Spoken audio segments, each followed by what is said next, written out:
Boa noite, pessoal. Vou dar aqui mais um tempinho. Eu acabei de entrar. Vou dar mais um tempo aí para ver se nós recebemos aí alguns convidados.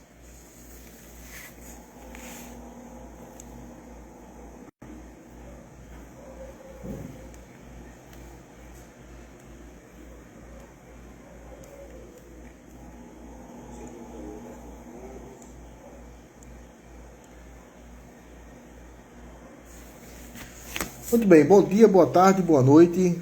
Não sei qual é o horário que você está visualizando aí a nossa live. Ela vai ficar gravada lá no IGTV, né? E antes de começar, só lembrando que a nossa live ela está voltada para uma dimensão do curso de microexpressões faciais. Esse curso está lá na plataforma do JUS 21. Se você quiser tomar conhecimento aí do nosso treinamento, basta acessar o www.jus21.com.br e na parte de profissionais, o curso profissional, você vai encontrar o nosso curso sobre microexpressões faciais. Só lembrando que os nossos encontros dia de quinta-feira, ele vem com uma sucessão de vídeos progressivos e sempre um assunto vai estar interligado a outro assunto. O nosso assunto de hoje, nós vamos falar sobre expectativas e projeção, né? Qual é a diferença entre expectativa, qual é a diferença entre expectativa e projeção, né? E como é que isso influencia na hora de você identificar um discurso falseado, né? A importância de você conhecer e se reconhecer dentro dessas características básicas, né? Só lembrando a todos, né? Eu sou sargento da Polícia Militar, eu sou policial militar e trago essas discussões para que a gente possa interagir melhor com as outras pessoas, entender as outras pessoas e também se conhecer dentro de um processo de coletividade, né? Lembrando que nós vivemos voltado para a coletividade. E eu queria fazer uma pergunta antes de iniciar para vocês. Você já fez alguma projeção na sua vida? Você já projetou algo para a sua vida? Você já criou expectativas em relação a alguma coisa, ou a alguém, ou alguma situação? Quando a gente faz essa pergunta para outras pessoas, parece que fica fácil a gente perguntar. Mas quando essa pergunta é feita para a gente, quando nós perguntamos para a gente, fica muito difícil a gente responder. Se a minha projeção, se for expectativa, se eu atingir as minhas metas, se eu atingir os meus anseios, se eu estou bem com isso, se eu estou me dando bem com isso. E qual a importância de reconhecer a diferença de projeção e expectativa para a identificação do discurso falseado? Muitas vezes as pessoas elas criam expectativas ou fazem projeção em relação a determinada circunstância ou situação. A questão situacional, a questão do cenário situacional, quando alguém quer esconder alguma coisa de você, ela pode criar uma projeção, ela pode criar uma imagem, né, no seu processo cognitivo, claro, sobre aquilo que ela vai falar e criar a expectativa de que você vai acreditar no discurso falseado que ela está montando. Então a junção da expectativa em relação à projeção, ela vai ser importante na hora de você construir o processo de identificação de um cenário ou de um discurso falseado. Quando esse processo acontece, que você sabe identificar tanto as questões da projeção quanto a questão da expectativa, você vai poder fazer um scanner bem melhor. Só lembrando que o scanner nada mais é do que uma imagem capturada das ações naturais de cada pessoa. Cada pessoa, ao falar, ao se expor, ela tem uma forma específica de gesticular, de falar, de se contrapor, de mostrar uma postura, de viabilizar a questão do processo de interação. E aí, o que acontece nesse cenário? Quando você está sendo enganado por alguém, essa pessoa, ao fazer esse engano, ou ao tentar lhe enganar, ela vai ter que criar uma imagem do discurso falseado que ela está falando. Pois nada que ela está falando existe dentro do córtex. Ela não existe dentro da memória. Então ela tem que fazer um cenário de ilusão. Dentro desse cenário de ilusão, ela cria vários aspectos que ela precisa atingir para poder verificar se você, para fazer uma verificação, se você está acreditando no seu discurso falseado ou não. Isso na mente da gente funciona como um checklist. E é esse checklist que a gente chama de expectativas. E o que vem a ser uma projeção? Então vamos primeiro à definição de projeção. Projeção é a criação de uma imagem, e essa imagem ela nos é colocada à vista, nós conseguimos visualizar essa imagem e nós conseguimos nos projetar dentro dessa imagem. É um processo cognitivo que faz com que você possa observar diversos cenários, ou estando dentro do cenário, e aí você tem uma visão mais estreita, ou estando fora do cenário, onde você tem uma visão mais ampla, mais aberta. Estar dentro ou fora do cenário não significa dizer a questão de proximidade. Eu posso estar dentro do cenário estando distante de onde a coisa está acontecendo, estando fora de onde tudo acontece. Basta que eu consiga projetar a imagem daquele cenário aonde eu estiver. Então, meu filho, minha esposa, meu irmão, meu pai, minha mãe liga para mim e faz: olha, eu sofri um acidente aqui. Então você já começa a imaginar o acidente, você já começa a imaginar os ferimentos, você já começa a imaginar como pedir socorro, como é que você vai chegar lá, quais são as pessoas mais próximas que você pode acionar. Tudo isso é uma projeção. Expectativa nada mais é do que um checklist. E esse checklist ele vai servir justamente para que você possa pontuar o que é que está, o que é que foi verificado. É uma verificação. No caso do checklist, ele tem muito mais facilidade de fazer mudanças do que a projeção. Quando você projeta, você gasta mais energia mental.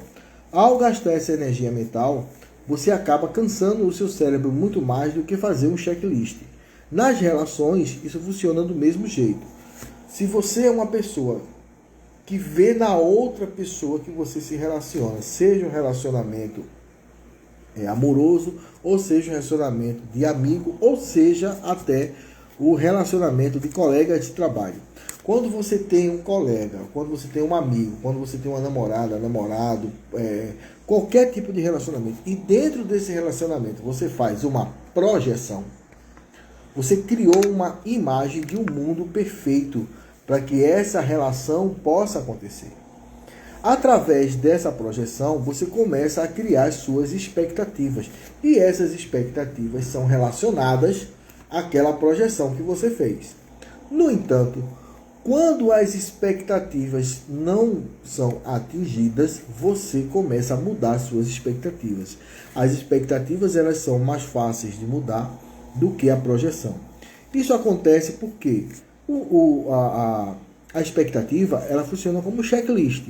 Se por um acaso você não atingiu aquele checklist, você pode excluir ele do seu checklist ou substituir essa expectativa por uma outra expectativa. Olha, você dimensionou as suas expectativas a mais, você quer reduzir um pouco suas expectativas, então você subdimensionou sua expectativa, você quer criar uma expectativa a mais. No caso da projeção, isso não acontece. E por que não acontece? Na projeção você criou um cenário. Você imaginou como tudo iria acontecer. E você criou esse cenário para que você pudesse viver dentro daquele cenário, envolvido dentro daquele cenário. Quando aquela pessoa que faz parte da sua vida, do seu cotidiano, do seu dia a dia, não encaixa no cenário que você montou, Então você começa a desmontar esse cenário. Você diz, olha, essa pessoa ou essa situação não cabe mais neste cenário. Então eu vou ter que mudar a minha projeção. E mudar uma projeção é muito difícil.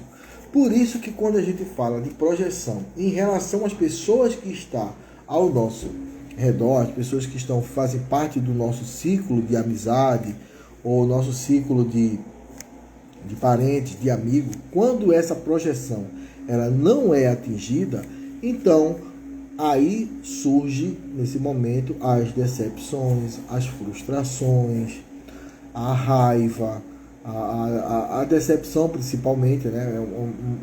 Um dos sentimentos, né? Porque decepção não é uma emoção, decepção é um sentimento que começa a surgir dentro dessas relações, fazendo com que aquele cenário se torne insuportável de você estar. Então, esse cenário insuportável faz com que você não se sinta confortável dentro dessa questão situacional.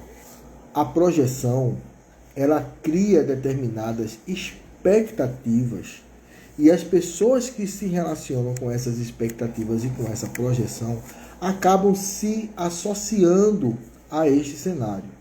Um exemplo disso é a Síndrome de Estocolmo. Para quem não conhece a Síndrome de Estocolmo, né, ela foi estudada depois de um sequestro que aconteceu na cidade de Estocolmo, onde as vítimas começaram a se relacionar com os seus algozes e começaram a ver nos seus algozes pessoas que elas poderiam se relacionar.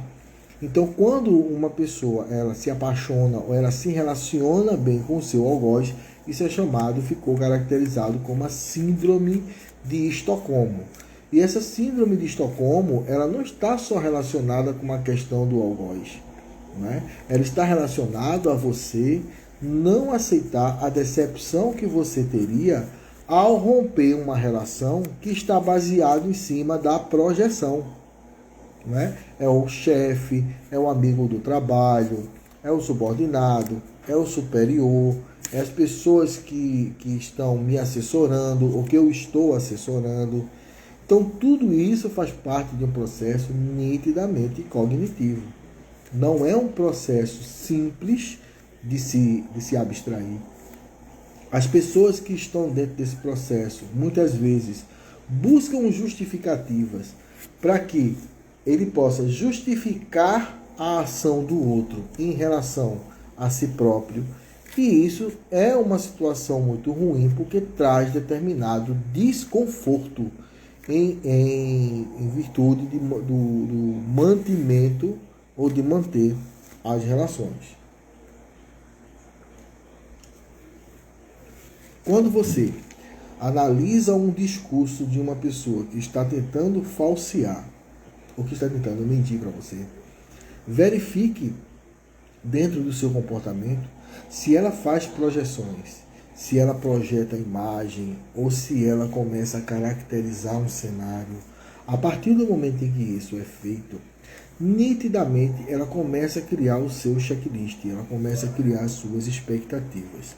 Se você conseguir identificar quais são essas expectativas que ela está criando, você conseguir quebrar essas expectativas, automaticamente ele vai começar a quebrar o cenário que ele montou para aquela projeção. A projeção dele começa a se quebrar. Quando você quebra essa projeção, dificilmente a pessoa vai conseguir continuar mentindo para você. Ele não consegue mentir porque a projeção ela foi quebrada através da identificação das minhas expectativas. E eu não tive como, naquele momento, substituir aquelas expectativas por outras expectativas. Eu não consegui substituir o meu checklist. O meu checklist, quando foi derrubado, quando foi caindo, eu fui perdendo a confirmação do meu cenário de projeção.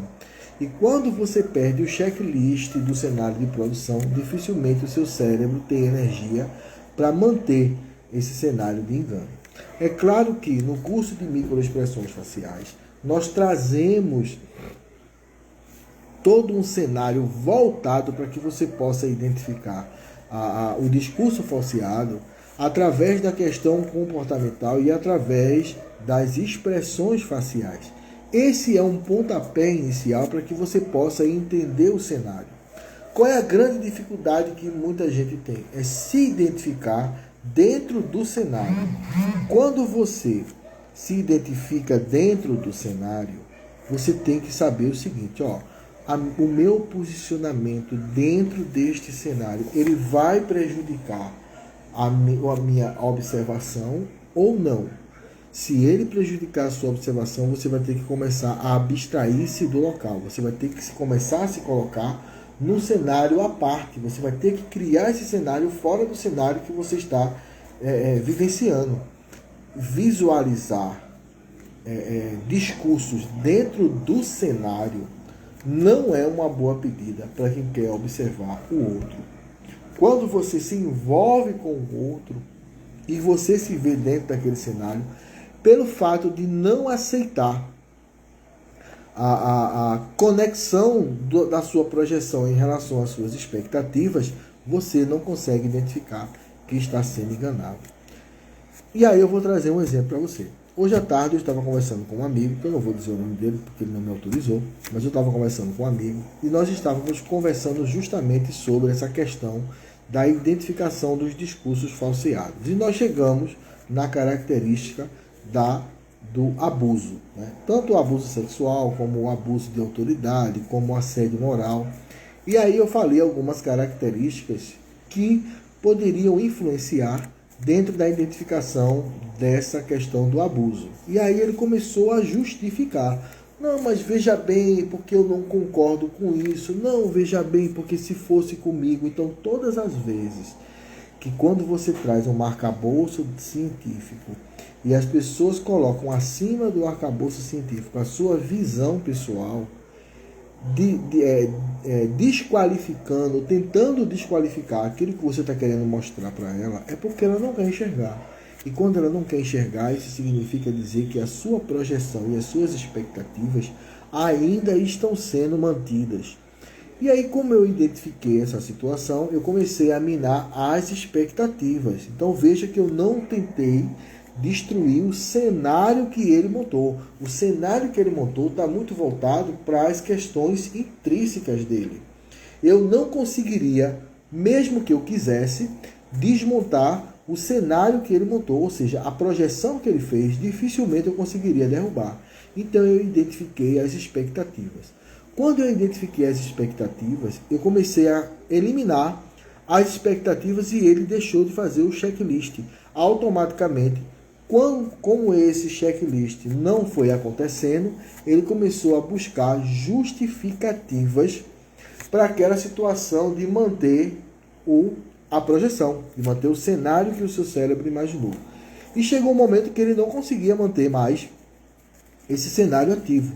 Quando ele não conseguia mais manter o cenário ativo, acabou as opções do checklist que ele fez, acabou as substituições de opções dentro desse checklist, então ele começou a concordar com o que eu falava, que era o meu objetivo, era trazer ele para o meu mundo, para que ele pudesse visualizar o que eu queria mostrar para ele. Então, veja que quando você identifica dentro de uma conversação ou dentro de um jogo de grupos, você está participando de uma reunião com várias pessoas, identifique quem está fazendo projeção e identifique quem está criando expectativas. Quando você consegue identificar que a pessoa não está criando projeção, ela está defendendo a posição dela, então ela já passou pelo processo de projeção. Quando ela está tentando imaginar e justificar as questões de parâmetro, olha, veja bem, porque esse parâmetro talvez a gente tenha que rever, eu não aceito muito bem isso, porque então ele ainda está criando a projeção. Uma vez criada a projeção, então ele vai começar a criar o checklist. Então, olha, eu não vejo isso dessa forma, por quê? Então entra sempre um porquê, um talvez. E assim, quando você entra com a justificativa científica, quando você entra com o arcabouço da ciência ou da justificativa, então ele automaticamente vai para, no meu entender, veja bem, Eu não estou querendo dizer que você está errado, não. Mas eu vejo, é nesse momento que você, ele saiu da projeção e ele agora está entrando no checklist. É nesse momento que você começa a perceber, ele está criando o checklist dele, o que é que ele está checando para que eu possa derrubar essas teorias de checklist e com isso derrubar a projeção que ele está fazendo. Se você conseguir derrubar essa projeção, ele não tem como fazer mais checklist. E aí ele, não, realmente você está certo. Olhando por esse ângulo assim, eu não via isso dessa forma. Sempre aparece esse discurso. Mas não significa dizer com isso que você vai ganhar sempre. Existem aquelas pessoas que montam um cenário tão forte dentro do seu íntimo. Elas criam uma barreira tão intrínseca dentro do seu eu próprio, que você, quando derruba todos os checklists dela, ela não quer mais conversar com você. Olha, não dá para conversar, o assunto está indo para uma direção que eu não estou gostando, vamos ver isso outro dia, não tenho interesse nesse assunto. Então, nesse caso, naquele momento, não adianta você interpor, porque você está gerando raiva naquela pessoa. E como a gente vê no curso de microexpressões faciais, a raiva ela é a emoção mais difícil de você controlar, porque ela acontece em 2 campos do nosso corpo. Ela acontece no cérebro e acontece também em outro lugar. E se você quiser saber onde é que ela acontece, vai lá no JUS 21, se matricula no nosso curso de microexpressões faciais, www.jus21.com.br. E nos cursos profissionais, você vai encontrar lá o curso de microexpressões faciais. Dentro desse contexto, identificar o cenário, ele é importante para que você possa se posicionar. Muitas vezes, as pessoas, elas colocam para você uma imagem onde, nessa imagem, ele traz junto o cenário. É muitas vezes a questão da vitimização. Olha, eu queria conversar com você, mas eu não sei por onde é que eu vou começar, porque eu estou muito coitadinho hoje, eu estou muito pobrezinho e eu não sei se você vai me entender. Então o coitadismo, a vitimização, a trazer para você uma situação de penúria, de urgência, é sempre voltado para a criação de cenário, é sempre criado para projeção. Quando você pergunta assim, o que é que está acontecendo? Então ele vai criar o seu checklist baseado naquilo que ele já falou. Olha, eu estou passando por uma situação difícil. Qual é a sua situação? Ele vai contar uma outra história sem responder a pergunta que você fez. Porque eu venho de uma família humilde. Porque eu trabalhei muito para isso. Porque, sim, mas não foi isso que você perguntou. Por que ele está trazendo uma coisa fora do contexto da pergunta? Ele está criando esse contexto fora do que foi perguntado, justamente para que ele possa manter o cenário da projeção ativo, e aí ele começa a criar os seus checklists. Identifique os checklists, identifique os cenários de projeção. Se você conseguir identificar, você vai poder visualizar e você vai conseguir convencer aquela pessoa que a sua tese é a correta, desde que ela realmente seja correta. Não adianta você utilizar essa técnica para enganar as pessoas, mas sim para você dizer, olha, você não vai me enganar. Então, diferentemente do que muita gente pensa, quando você se especializa em análise do discurso não verbal, você acaba analisando as pessoas 24 horas por dia, 7 dias na semana. E não é isso que acontece. Existe um momento de você fazer isso. Tem que ser um momento de abstração, tem que ser um momento de se colocar fora do cenário e se entender também dentro desse processo.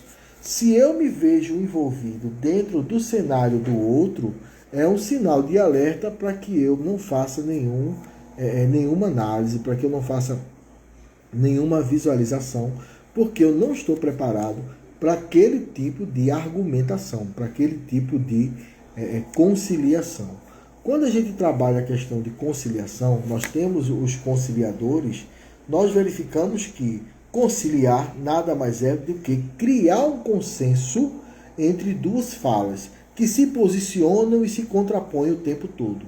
O que é que o conciliador pode fazer para trabalhar melhor a questão do gerenciamento de conflitos? Identificar qual das duas pessoas está montando o cenário. identificar qual daquelas duas pessoas está criando o seu checklist e tentar, de uma forma mais branda, de uma forma mais amena, derrubar os checklists para que você possa derrubar o cenário. Quando você derruba o cenário daquele que está contrapondo a conciliação, a outra parte vai ficar mais fácil de se convencer. O problema está em dois fatores. O primeiro fator é quando o outro também está montando o cenário. Então você vai ter que destruir dois cenários. Nesse caso, busque checklists que são parecidos, que são idênticos. Quando você derrubar o checklist de um, você também está derrubando o checklist do outro. Você está contrapondo o checklist dos dois. Então você vai poder nivelar a conversa, dizendo, ó, isso aí você não me ganha mais não. Mude o seu checklist. A mudança do checklist, como eles se combinam, como eles se atraem, vai criar uma dificuldade bem maior, vai criar um desgaste maior para criar outro checklist que não seja igual ao do outro. Porque o checklist já se desgastou, então você começa a desgastar a projeção que for feita para a criação do checklist. E aí? O que é que você tem para me dizer? Já se identificou alguma vez fazendo projeção? Já identificou você na sua projeção criando os seus checklists? Manda uma mensagem para mim. Deixa uma mensagem lá no nosso direct. Manda uma mensagem para mim que eu vou ter o maior prazer em responder para vocês. Ainda nesse campo de projeção, a negociação nada mais é do que fatores que faz com que você se identifique dentro de um processo, dentro de uma leitura. Ler o outro é muito fácil. Você basta não concordar com aquela pessoa, que vai ficar muito fácil de você fazer uma leitura, uma conjectura em relação a ela. Difícil é você se ler dentro do processo que você está sendo colocado, ou que você se colocou. Essa é a parte mais difícil. Esse é o desafio das relações interpessoais. Isso porque cada um quer defender o seu sem perder nada.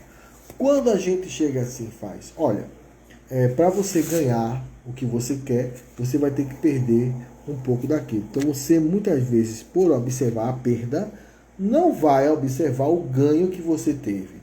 Olha, vamos pesar aqui se essa perda vai ser menos danosa do que continuar brigando, do que continuar negociando.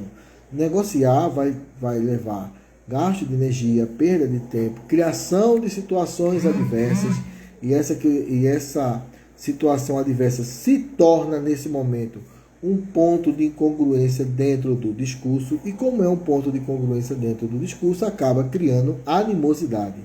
E são essas animosidades que são identificadas por aquelas pessoas que querem simplesmente ver o circo pegar fogo.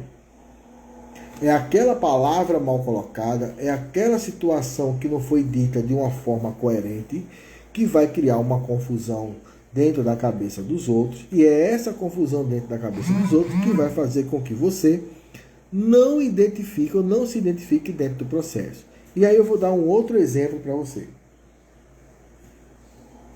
Estamos trabalhando dentro de uma equipe, e dentro dessa equipe eu tenho vários especialistas. Mas eu tenho sempre aquele que quer chamar mais atenção do que o outro. Então tudo que eu falo para a equipe, ele se contrapõe. Ele não gosta das minhas ideias, ele sempre coloca um defeito naquela ideia, ele sempre vai colocar um gosto ruim no que você está fazendo. E aí você, por ficar chateado, você vai falar, vem fazer você? Errado. Ele atingiu o objetivo dele, que é criar em você a raiva. E aí você traz ele para junto da solução. Amigo, já que você está vendo o erro, me diga como você faria para corrigir. Então me ajude aqui. Onde é que eu estou errando? Ele não sabe apontar o seu erro. Ele criou uma imagem de você caindo dentro do processo da pegadinha do estresse. Esse estresse não te pegou, esse estresse não te atingiu. Ele vai ter que desmontar o cenário dele, porque o checklist dele nem começou e você já conseguiu destruir. Então, fazendo isso, você acaba resignando o processo de criação de cenários. Hoje eu participei de uma audiência, de uma videoaudiência, e uma das coisas que eu aprendi é ser o suficientemente coerente dentro do discurso, principalmente em oitivas. Por quê? Porque você ser mal interpretado, ou você se colocar de uma forma adversa àquela situação, é muito complicado para você depois tentar reatar. Então, a pergunta que foi feita dentro dessa situação hoje de uma ouvida na justiça foi o seguinte, né? Como você já sabe, eu sou sargento da Polícia Militar, trabalho também na rua, nós efetuamos uma prisão aí de uma ocorrência, e aí o que foi que aconteceu? O advogado de defesa, ele perguntou, o meu cliente reagiu à prisão, mas ele não tinha reagido. Então eu disse, não, ele além de não reagir à prisão, ele foi bastante colaborativo. Acabou. Eu não vou querer exagerar, responder apenas a pergunta que foi feita, e se você não tiver algo de bom para falar, não inflame. Muitas vezes o policial militar que está sendo ouvido, ele se acha na posição de paladino, ele tem que fazer com que aquele cara seja preso de todo jeito, porque foi trabalhoso prender, e se eu prender ele vai ter que ficar preso mesmo, e é muitas vezes nesse cenário que a gente se perde, no afã de tentar fazer a justiça na cabeça da gente para os outros. Na verdade você está fazendo justiça por você mesmo, você acaba exagerando em determinadas ouvidas. E é esse exagero que vai fazer com que você lá na frente responda, e ao responder, você vai se colocar da seguinte forma, poxa, mas eu trabalhei tanto para aprender e a justiça foi e soltou. Muitas vezes a gente não imagina, e aí veja o processo de projeção funcionando dentro do meu checklist, né? Eu não fui o culpado do cara ser solto, do indivíduo ser solto. A culpa é da justiça. Só porque eu coloquei uma coisinha a mais que não tinha lá, a justiça foi e soltou. Mas essa coisinha a mais foi o suficiente para derrubar o seu cenário, para derrubar as suas projeções, e com isso você fez com que o seu checklist fosse atingido, mas que a outra pessoa estava esperando justamente que você fizesse isso para poder derrubar a sua ouvida ou as suas colocações. Isso eu estou dando um exemplo dentro do oitiva, mas entenda que isso acontece também na apresentação de projetos, na apresentação de laudos, principalmente quando do outro lado tem uma pessoa que não quer ouvir o resultado do seu laudo ou o resultado da sua nota técnica. Quando você faz uma nota técnica que vai atingir uma pessoa de determinado status de poder, alguém que vai analisar essa, já olha, rapaz, veja bem, você está falando sobre uma pessoa que não é melhor amenizar, opa, por quê? É uma questão de corporativismo, ou você tem algo a ver com esse processo? Ou você se identificou dentro desse processo? Então, as perguntas que são feitas são importantes para que você possa, através do levantamento das perguntas, verificar qual checklist que a pessoa está utilizando para que você possa derrubar esse checklist. Mais uma vez eu repito, se você conseguir derrubar o checklist, você derruba a projeção. Uma vez que você derruba a projeção, as pessoas vão concordar com você. Não adianta utilizar essa técnica para criar mentira, mas é muito interessante utilizar essa técnica para derrubar padrões de falseamento. Quando você consegue derrubar o padrão de falseamento, você vai conseguir as pessoas mais próximas de você. E aí, tá gostando da nossa live? Clica lá no direct, clica lá na setinha, manda aí essa live aí para os amigos, vai ficar gravado lá no IGTV. E eu quero saber de você. Você tem alguma pergunta? Você quer falar alguma coisa? Quer deixar um comentário? Deixa um comentário aí na nossa live, eu vou ter o maior prazer em responder. Lembrando que essa live de hoje é uma sequência das outras lives que está lá no IGTV. Observe as lives, se você gostou, clica no direct, faça aí a divulgação desse trabalho para os amigos e lembre-se, eu estou aqui nessa live para trocar uma ideia com vocês e para divulgar também o nosso curso, que está lá na plataforma do JUS 21, www.jus21.com.br. Na parte de cursos profissionais, você vai encontrar lá o curso de microexpressões para advogados. Jota, eu não sou advogado, eu posso fazer esse curso? Pode sim, fica à vontade em fazer o curso, sabendo que a linguagem dele é uma linguagem voltada para pelos advogados, porque a empresa que contratou é uma empresa voltada para capacitação da área do direito, mas que você vai se sentir bem à vontade em entender e compreender o nosso curso e o nosso treinamento. Bom, eu vou dar um tempinho aí para alguém fazer alguma pergunta, se alguém quiser, fiquem à vontade, né? Minha amiga Lucicleide entrou aí, Lucicleide Falcão, minha amiga que é psicóloga, e eu sempre deixo aqui uma mensagem. Se você se identifica dentro de um processo que você sabe que precisa de um profissional, busque um profissional qualificado. Se você tem algum problema e você identifica, se essa live está ajudando vocês a identificar problemas relacionados a você, ao seu eu, procure um psicólogo, procure uma terapia, se trate, se cuide. Nós temos que nos cuidar também. Quero ver você nas nossas próximas lives, quero ter você comigo para trabalhar outros assuntos e quero ter você, por que não, no nosso curso lá no JUS 21. Eu espero que vocês tenham gostado. Deixe o seu comentário, faça a sua pergunta. Se eu não souber responder, vou atrás dos meus amigos, que com certeza me ajudam a responder algumas questões.